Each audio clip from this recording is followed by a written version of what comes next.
Today, Matt and I are breaking out the haterade and breaking down 10 players that have lost major value going into 2025 on today's action-packed episode of Locked On Fantasy Baseball.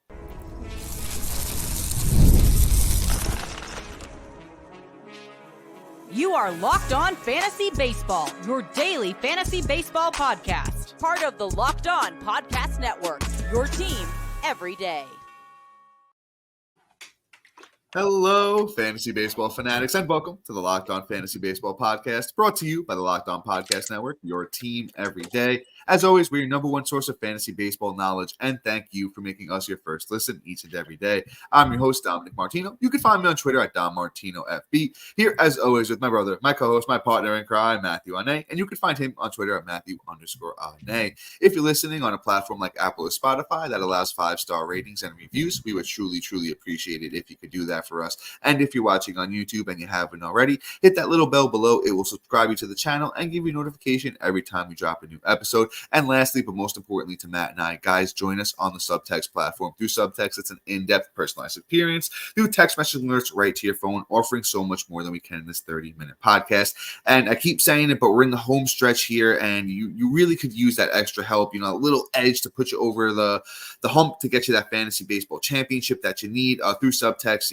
Matt and I getting back to you guys right away, answering those deep questions that you need answered this time of year. And if you are interested in joining us on Subtext, the link is found in the bio wherever you're listening or watching, or available on any of our social media platforms. And this episode is brought to you by PrizePicks. Go to prizepicks.com/LockedOnMLB and use the code all lowercase LockedOnMLB to win $50 instantly when you play 5. And all right, we've been kind of doing it once a week, doing the little bit of a look ahead episodes. We know not everybody is contending for a championship this time of year, so we kind of want to give those people, and hey, I know we got a lot of fantasy baseball fanatics in here, guys that just eat, breathe, and sleep this stuff. So you know what, we're going to look ahead, for the guys that 1 and 2. So Matt, let's start off with I think one of the most big names that has lost a little bit of value going into next year. Let's talk some Matt Olson. Yeah. I also want to comment on, you just look at this time of the year and it's just like, start thinking about next year, because it's going to creep up quick. And the way you win is to focus on next year around this time. So don't forget, write things down.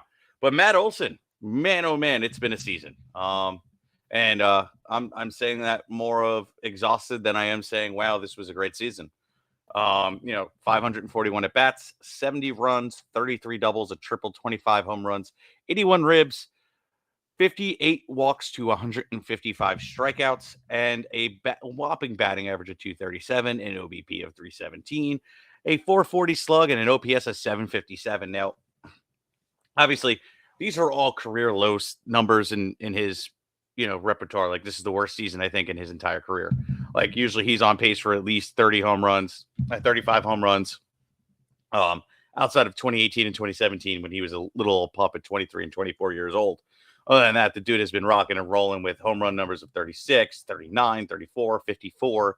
So I'm going to say, like, this is a definitely out of character kind of situation for him. I mean, I don't know what the struggle is. Maybe he's just super exhausted from moonshotting so much last year. I don't know. But way I'm looking at Matt Olson going into next year is, obviously he's not a first round pick. He's a late second round, possibly early third. Just based off of just looking at what he was doing in his underlining stats too. Average exit velocity is just fine. So is his barreling and hard hit percentage and sweet spot. But, I want to see him walk a little bit more. You look at his, previous years of walk to strikeouts, and, last year was 104 to 167. 2021 was 88 to 113. And, that's kind of like the sweet spot for him that kind of bumps him up to be that, like, end of the first, early second. When he has years like 2022, which was still a great year, do not let me, say otherwise, but the batting average was down to 240. I think he really is like a 250, 260 hitter, I think, at base. But the years where he just decides to chase a little too much and not be as, patient behind the plate, those are the years you see him, kind of falter in the batting average, which literally makes a difference of where I pick him in those drafts. So next year he's going to fall a little bit, obviously come at a nicer price in the draft, which it doesn't scare me away from Matt Olson at all. Honestly, if he has the season next year, I'm paying about 2 rounds, 3 rounds later for him, so I'm okay with it. Whereas, that end of the first, early second is a significant difference and why we would call him a bust on the year. But next year, even if he repeats it and he ends up getting me about 10 more runs on the season at 80, gets me another 5 home runs, which is doable, another 10 ribbies, which is definitely doable, and finishes with 240 batting average. I'm really not mad at that stat line at the end of the day, and would make him, a third or early fourth round pick, and that's better value for what his production is this year than what we paid for him this year. Matt, that's a very, very strong breakdown on Matt Olson of the Atlanta Braves there. And I'll preface this. I'm pretty much in step with you on Olson. I think the team in general, took a little bit step backwards. A lot of big injuries for the Braves this year between Acuna, Michael Harris, pretty much all Ozzy Albies, like all their all-stars have been banged up. So that's part of the reason Olson's, I think, production is taking a step back. But I also like how you were talking about the walk to strikeout ratio. I will always take the more strikeouts to, less walks if the home runs are there. Like last year, a little bit in the opposite direction with Olson when he hit the 54 bombs, but he still walked 104 times, struck out 167. This year, the 58 walks is odd to me with to 155 strikeouts, only 25 home runs. So he's not even selling out for the power. The underlying stuff looks good for Olson. He's going to be 31 next year. I think he moves down. Last year, Olson was coming off the board, or coming into this year, draft season, Olson was coming off the board as the 14th overall player, the second first baseman off the board. I think he still might be in the top 3 first baseman. First base is going to be weird next year. Freddie Freeman had a down year. Harper, down year. Alonso, down year. I think Vlad moves up to number 1. But everything after Vlad, I think, is just going to be really, really questionable. I think Olson still throws himself in the mix. We don't hate him. This episode is not we hate these guys, but these guys are going to be they're just falling down draft boards, and you can take advantage of that. I think Matt Olson is somebody that bounces back next year, has a stronger year. So I do like me some Matt Olson, but his value will be a little bit lower next year than it was this year. Let's move on to another power hitter. Let's move on to Adolis Garcia of the Texas Rangers. This one's another guy that just really took a big step back in the power department, right? Adolis Garcia last year hit 39 home runs in 148 games.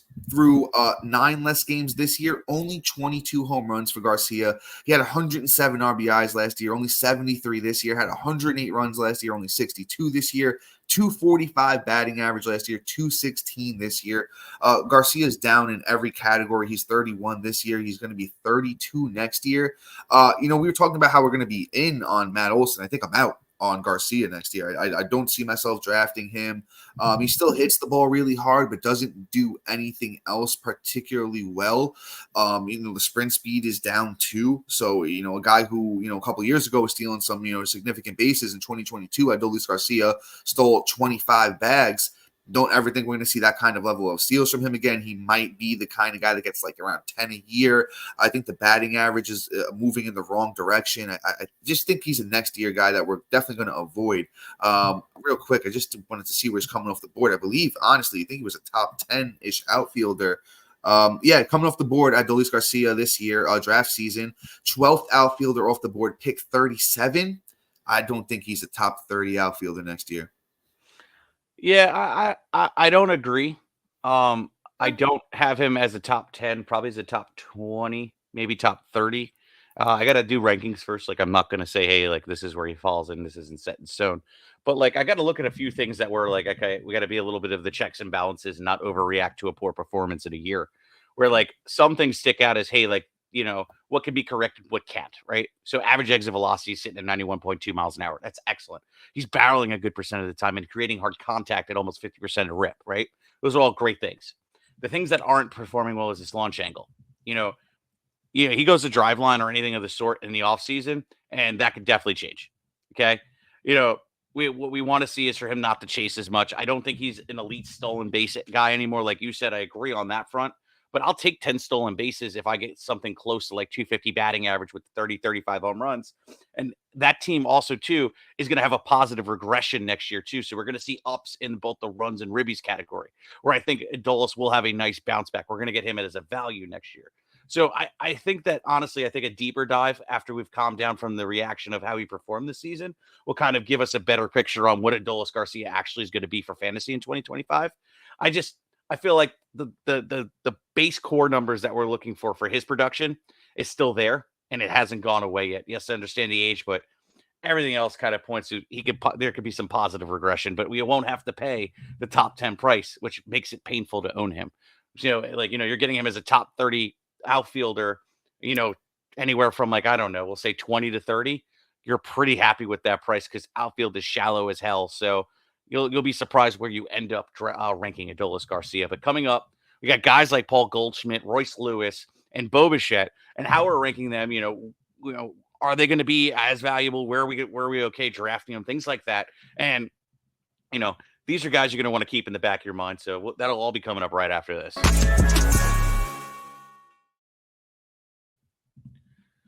Prize Picks is the easiest and most exciting way to play daily fantasy sports. Unlike other apps, on Prize Picks, it's just you against the numbers. Download the Prize Picks app today and use the code LOCKEDONMLB and get $50 instantly when you play $5. Exploring my skills on Prize Picks this season adds an extra layer of excitement to daily fantasy sports. You can now win up to 100 times your money on Prize Picks with as little as 4 correct picks. You can turn $10 into $1,000 really fast. Prize Picks is incredibly user-friendly. I can make my selections, submit my entries in less than 60 seconds. And as the host of Locked On Fantasy Baseball, I might as well give you some great picks to start you off with. Opt for Ronel Blanco to have 5.5 strikeouts as next start. Opt for Brandon Marsh to have higher than 0.5 total hits in his next outing. And opt for Juan Soto to have higher than 0.5 home runs in his next game.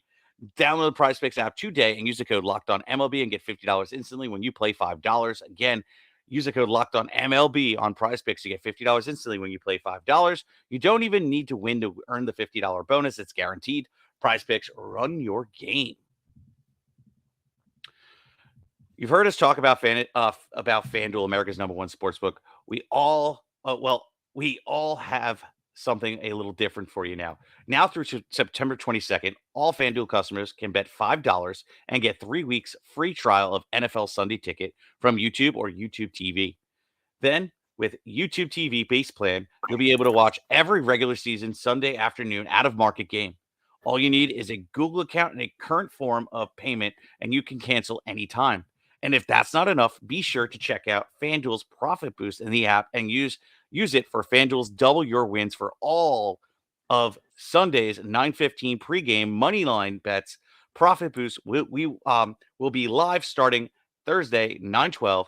View your account page now to learn more about your boost.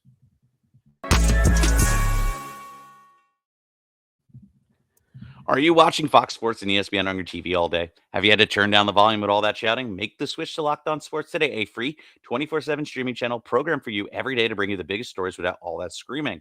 Locked On Sports today brings you can't-miss analysis, opinions, and news streaming 24/7 on YouTube or free on the Amazon Fire TV channel app, part of the Locked On Podcast Network, your team every day. Introducing the Locked On Fantasy Baseball Podcast Diamond Club on Subtext, your ultimate fantasy baseball companion. As the season unfolds, rely on our dynamic content. Get real-time alerts right to your phone, including waiver wire rankings, instant call notifications, and a whole lot more. Stay ahead of your fantasy leagues by joining the Diamond Club on Subtext, where your path to victory begins. And by signing up, you get a free 2 weeks. So check us out. The link's in the description below. Don't want to miss out on any special players that get called up or anything that can give you the edge to win that championship. Join now. Dom, please let me stop talking for at least a few minutes. I need to gulp this down. Of course, brother. I'm here for you. And, just going to keep this one simple and straight to the point. Paul Goldschmidt is the next one up. It's just Father Time of Goldschmidt. There's still a couple of things that look good. He could still, hit for a little bit of power, but pretty much everything else is gone. And even the underlying stuff, when it even comes to the counting stats, the team, the Cardinals just themselves really aren't, as good of a team as they were a couple of years back. They have a lot of good young players, but I don't see the direction there. I really don't see them being, once again, I actually think Goldschmidt is a free agent going into next season, so he might not even be back with the Cardinals. Could find a one-year deal somewhere else. Landing spot could make him a little bit better, but I still even think if he does go to one of the best teams in baseball, the batting average isn't what it is, what it used to be. Even the underlying stuff doesn't like him as far as batting average goes. Power, 25 homers, could still steal a bag here or there, but at 37 next year, especially if he goes to a contender, do they want him doing that? Maybe not so much.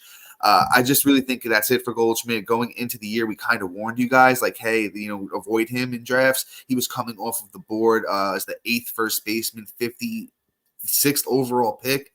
don't even think he's a top 100 pick next year. Love Paul Goldschmidt, was great to me in fantasy over the years.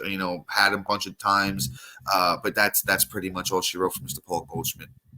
Yeah, I mean, like I agree with everything you said. I'm right there with you. Like he's a flat out bust for this year, and honestly, like he's definitely not a top 10 first baseman. But you start looking at the 12-man, 14-man leagues. That's when he comes into play, or a flex spot. That's where like I'll be back in on Paul Goldschmidt. We're not fully out. This isn't an indictment on what his production could be, but for a top end high like first baseman, little and top end fantasy option in general, those days are long behind us. We warned you about the bat speed slowing down, and he went to drive line, but nothing really corrected anything. I think Goldschmidt is pretty much washed, like Dom said. So, just I guess temper your expectations. He's 37 years old, going to be 38 next year. And he's not really a pitcher, and I don't have faith in guys that are hitting the ball at 38 years old. So, for other times undefeated. Undefeated. I wouldn't be surprised if we saw a retirement announcement at the end of the season. But not to start any rumors around the rumor mill. But let's move on. Let's talk about Royce Lewis of the I believe it's the Minnesota Twins, if I'm not mistaken. Yes, it is. Sorry, a little brain fart. That's what happens when you have two little ones. 230 at bats this season, 34 runs, 13 doubles, 16 home runs, 44 ribs, 22 walks to 62 strikeouts, 243 batting average, a 304 OBP, a slug of 509, and an OPS of 812. We all drafted him in the third round. That was pretty much his going rate, and it was early third round. Obviously, he didn't live up to that. I would have loved to see him have a full season. Unfortunately, my guy looked incredible right out the gate and then decided, oh, my hammies suck, and I'm going to miss 3 months. And then came back and then was electric, but then died off again. These last couple of weeks have been really ugly. Royce Lewis has been a disappointment. Now, am I out on Royce Lewis? No. Am I paying a third-round pick this year? Absolutely not. But is he a top 2 baseman? Oh, absolutely. The upside is unparalleled. He showed off his power. He showed off, what he can do behind that plate.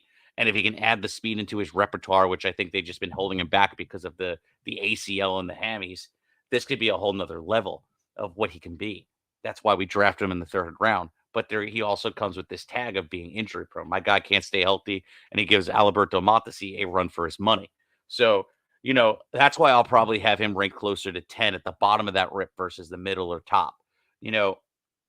Royce Lewis honestly just comes with too much of a risk reward ratio. And, what you're doing earlier in drafts and banking on these players is, weighing those options. And usually you want to go for a sure thing early in the drafts and then kind of take your lottery picks, later in the draft. So Royce Lewis is kind of leaning more towards a lottery pick than a sure thing. So, there's no steroids going in that horse's butt. So I ain't betting on that horse, essentially. The race is not rigged. So Royce Lewis definitely falls this year in 2025, but I'm definitely not out on him yet.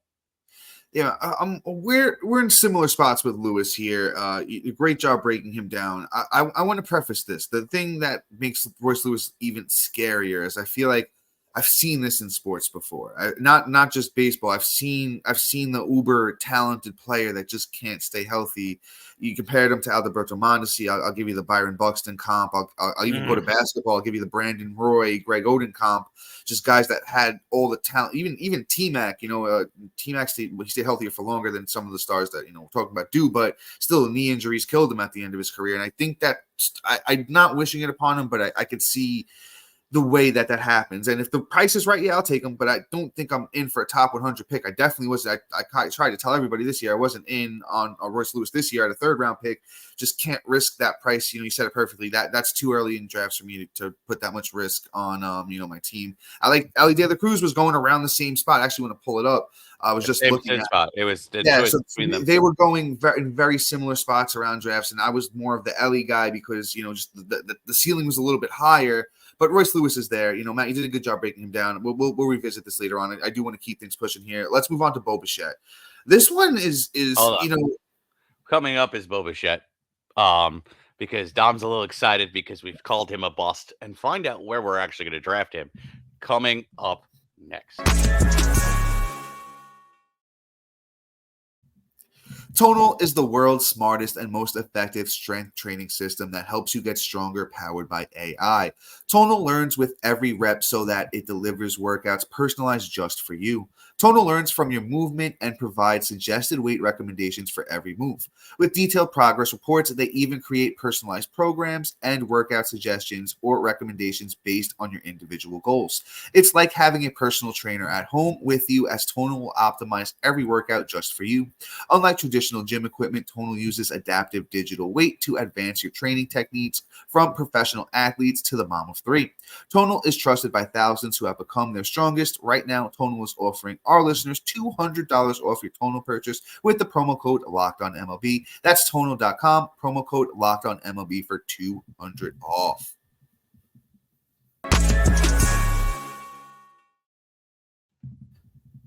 All right, man. I'm gonna keep it pushing here. Bo Bichette, right? Bo Bichette. I semi saw this coming. I had seen over the years, as I always deep dived on Bichette, that the stolen base stuff was never really real. He does have some power, but standing at 6'1", 190, he's not really a big guy, so it's not like overwhelming power.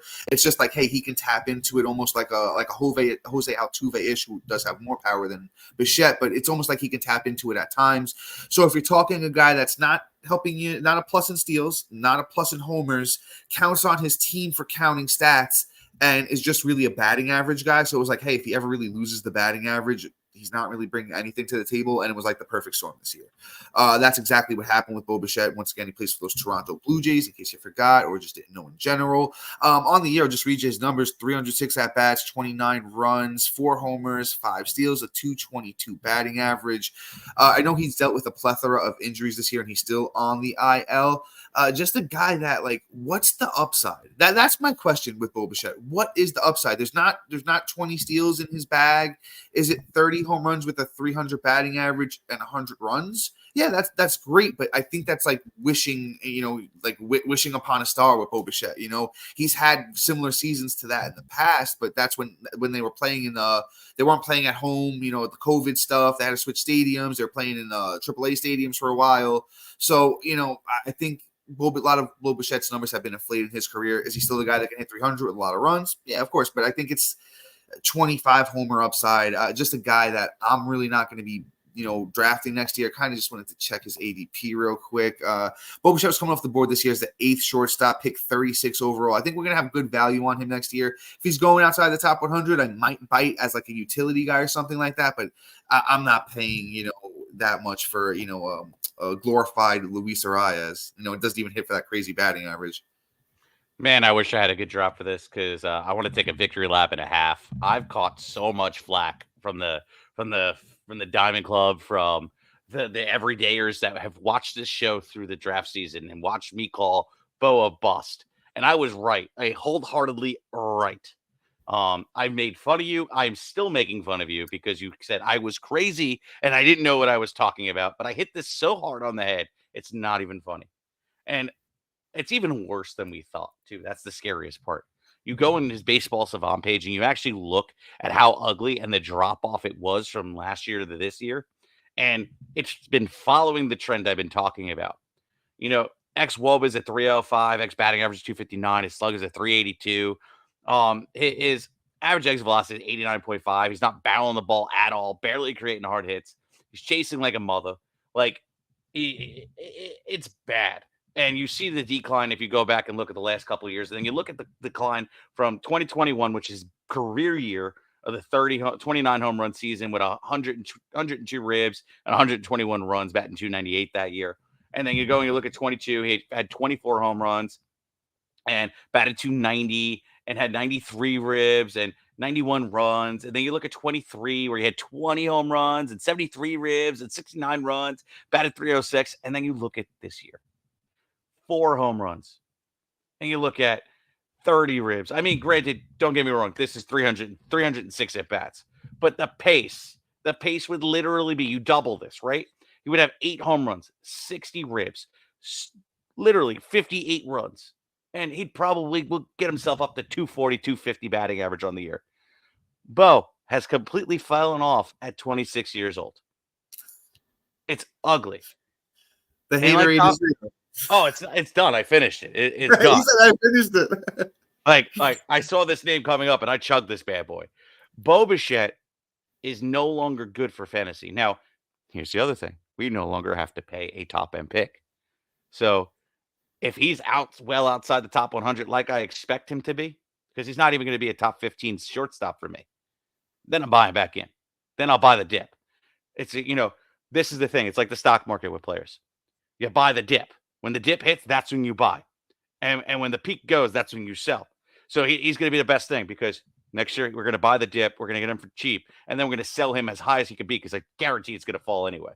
So it's going to be a perfect buy low, sell high kind of player. But you're going to draft low and then sell high, I promise. But anyway, let's move on.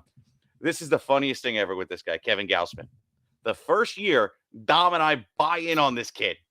The first time. And he just flat out fails. And I believe in Gaussman. I like Gaussman. I wanted Gaussman to be so good this year, but I'm going to tell you what. That injury he sustained at the beginning of the season in spring training is literally everything to do with this. His value is going to fall because of his performance this year, and everybody has already forgotten that he went into the season with a shoulder injury.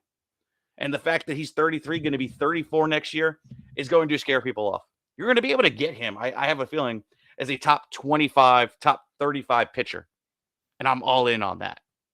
But it's going to come with some risk. Was it really the injury or was it not? But as my SP3, I don't really care. This is not really an indictment on the talent or anything about Kevin Gaussman. You look at even his underlying stats. Yes, it's completely fugly. But you look at this long track record of him being good since leaving Baltimore. It has just been spectacular. And I just think that everything about him is going to be just fine going into next year. But we're going to be able to get him at a discount. So we agree on certain things and we're going to disagree on others. Yeah, we definitely agree that Gaussman's value takes a hit. The shoulder injury definitely has some stuff to do with it, but I think he's far enough removed from it. 28 starts into the year that I don't know if it's just the injury. It can be. Don't get me wrong. It might be, but it might be. It'd be weird if they let him keep throwing for 28 starts if he's still banged up. And hey, he's a veteran; he might know how to conceal it. And then off season comes out, hey, big injury or surgery or something like that. But if it's not, I'm gonna take the if we're just seeing what we're seeing and it's just regular Kevin Gaussman, I'm back out. At 33, going to be 34 next year. A lot of his stuff in general has taken, a step back. The fastball isn't moving the way it did last year. It's down almost a mile per hour than it was last year. Last year got hit at a 243 clip. This year it's getting hit at a 280 clip. The only pitch that's really working for him is the split finger. You can't really rely on one pitch. Not saying that he can't fix stuff and make it right. Gaussman was coming off the board this year as a number 5 starting pitcher overall, pick 31. He's going to be outside my top 20, maybe outside my top 30. Can't guarantee it, but I'm just scared with a guy like Kevin Gaussman. As Matt mentioned, I had been out on him for years, finally bought back in, and I think I'm taking a step back out. He's under that K per 9 by a lot. The whip has taken a step back into the wrong direction like it had in previous years. So, I think the best case scenario, we get a Robbie Ray type season from, Gaussman next year, maybe decent strikeouts, high ERA, bad whip. So just a guy that I'd have to get him as like my 4 or 5 for me to buy back in. And Matt, if it's cool with you, I think we're just going to blow through these next couple of names real quick. Let's talk about a couple of closers. We got Camilo, Doval, and Alexis Diaz. I'll talk about Doval first. Doval's fall from grace needs to be studied. Honestly, this is a younger closer that I really thought was going to be good. He was coming off the board as number 4 closer, 66th pick overall. I don't know if he's going to wind up with the job next year. It's going to be real iffy. If he does, it might be, a timeshare type situation to start off the year. Kind of going to be out on him. Matt, you want to Duval's couple seconds? Yeah, I'll give a quick take. So look at it like this. The manager wants him to close. That's ultimately where it is. He's going to get the closing job back by the end of the season is what they're expecting. It's just a matter of what his progress is. The underlying stats aren't atrocious either. X batting average, xERA aren't bad. The fastball velocity is there. I just think he was just not hitting his spots this year, and they're going to make adjustments in the offseason. He's going to fall in drafts, and if he falls low enough, I'll be willing to take the shot on him, but not as my RP1. That's where the difference is going to be. And I don't think we're going to have to pay it. He might be an RP13, which that's the perfect price.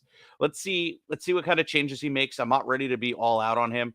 Unlike this next guy, Alexis Diaz, who kind of has fallen off the whole planet Earth, essentially.